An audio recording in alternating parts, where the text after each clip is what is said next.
दिलवा टूट गइल हो सजनवा, आँखी से नीर बहेला। जेकरा खातिर जिएते रही ओही दिलवा दुखावेला।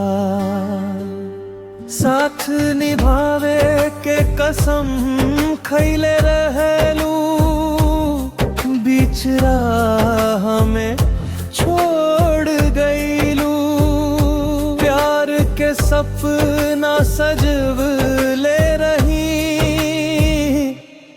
एक पल में तोड़ गईलू।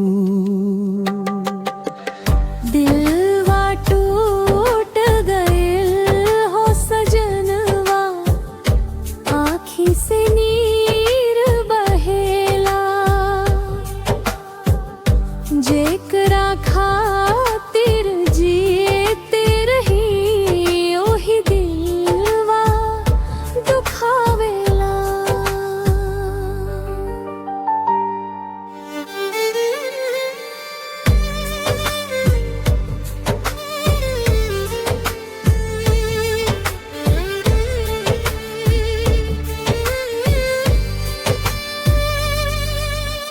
रात भर तोहार याद सतावे, नींदियाँ आँखी से दूर भइल।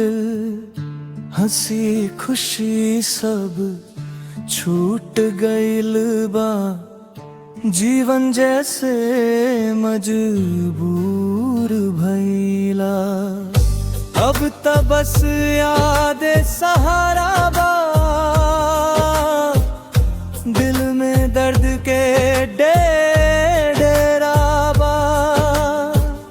भूला न पाइब तोहार प्यार, ई दिल जो तोहर बा। दिलवा टूट गइल हो सजनवा, आँखी से नीर बहेला। जेकरा खातिर जीते रही ओही दिलवा दुखावे।